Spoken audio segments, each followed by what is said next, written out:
नमस्कार मंडळी, तर आपण निघालोय आता आपण तुळजाभवानीला आणि काल रात्री आपण गेलो होतो अक्कलकोटला. अक्कलकोटमधून आता आपण सकाळी दर्शन घेऊन या बसने आलोय आपण आता सोलापूरमध्ये. आता सोलापूरमधून आपण निघणार आता परत आणि तुळजाभवानीला.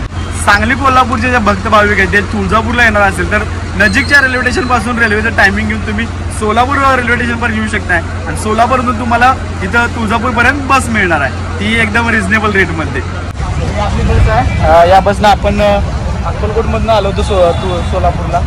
सोलापूरमधनं परत जायचं तुळजापूरला आणि साधी बस आहे, रेट पण कमी आहे. फक्त 60 रुपयेमध्ये आपण सोलापूरमध्ये आलो आहे आणि आता इथून 60 रुपये देऊन परत जायचं आपल्याला तुळजापूरला. तुळजापूरला येण्यासाठी महाराष्ट्राच्या कानाकोपऱ्यातून येऊ शकता. जवळचं स्टेशन म्हणजे तुळजापूरच्या सोलापूर आहे. सोलापूर रेल्वे स्टेशनमध्ये आल्यानंतर तुम्हाला सोलापूर बस स्टँडला यायचं आहे. सोलापूर बस स्टँडमधून तुम्हाला कंटिन्यू बस मिळणार आहेत 15 मिनिटाला, अर्ध्या तासाला.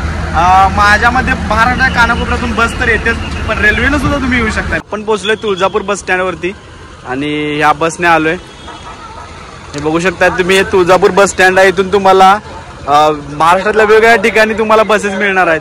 तसेच मंदिर इथून 1 ते 2 किलोमीटरवरती आहे. तुम्ही इथं रिक्षाने सुद्धा जाऊ शकता किंवा चालत सुद्धा जाता येणार आहे. तर बघूया आपल्याला काय रिक्षा मिळते का आज चालत जायचं या मित्रांनो. तर आपण आता इथे पोहोचलोय तुळजापूर मंदिराजवळ. रिक्षाने आलो होतो बस स्टँड पासून. 40 रुपये घेतले दोघांना एका रिक्षामध्ये.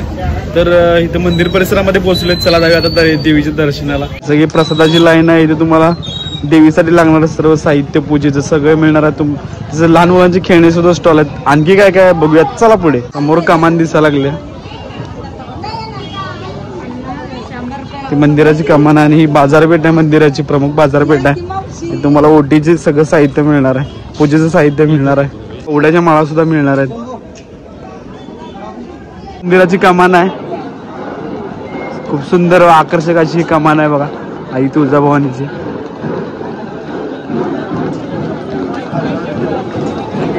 चप्पल स्टँड आणि क्लॉक रूम आहे, म्हणजे आपल्या बॅगा सामान जर काय असेल तर ते इथं ठेवलं जाते आणि ते मोफत आहे, निशुल्क आहे एकदम.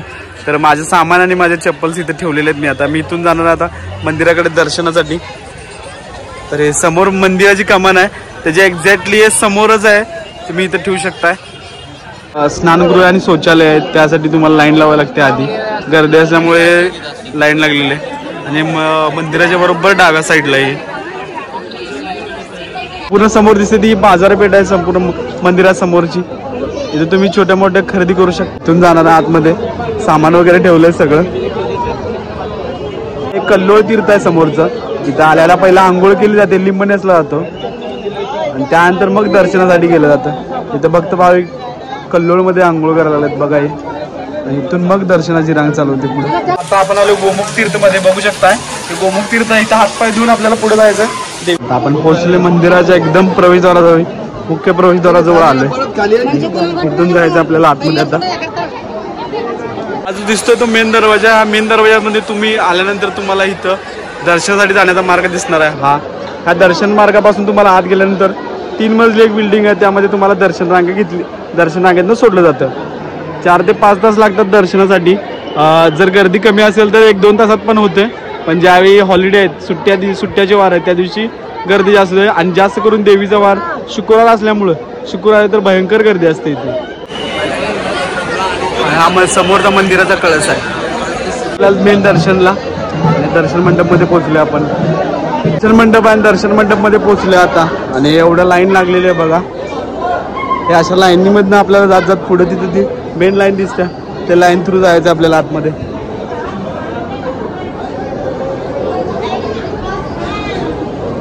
ह्या अशा लाईन आहेत, बॅरिकेड आहेत आणि शिस्तबद्ध पद्धतीने स्वच्छता, पूर्ण स्वच्छतेची इथे काळजी घेतली आहे मंदिर ट्रस्टने. खूप खरंच सुंदर असं दर्शन होणार आहे आज आपलं.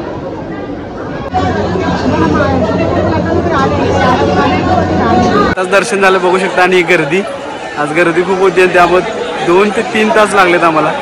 3-3.5 तासात दर्शन झाले. बघू शकता प्रचंड गर्दी आहे. इथं बसायला हे केलेलं आहे, इथं तुम्ही दर्शन झाल्यानंतर बसू शकता. आणि बघू हे भक्त भाविक बसले तिथं. आता माझं पण दर्शन झालं, मी पण आलोय. गर्दी प्रचंड आहे आज, कायम गर्दी असते इथं. ताई इथं गोंधळ पूजा केली जाते. आणि ही पूजेचा मांडलंय बघा गोंधळ, 2 गोंधळ झालेले आहेत. लहान मुलांची जावळ सुद्धा काढले जाते. तर परडीचा शिदा घेतला जातोय. जर तुम्ही परडी भरणार असाल तर परडीचा जो शिदा आहे तिथे घेतला जातोय. बघू शकता हे परडीला शिदा घेतला जातो. समोर देवाचं इथं तेल पण घातलं जाते.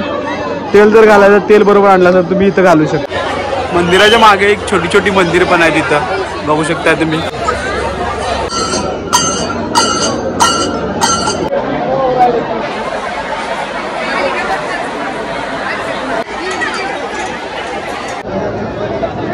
चला तर माझं तर दर्शन झालंय आणि मी शुक्रवारी आलो होतो त्यामुळे मला वेळ लागला. तुम्ही एरवी आला असाल तर तुमचं दर्शन लवकर होणार आहे. पण मी रजा घेतो.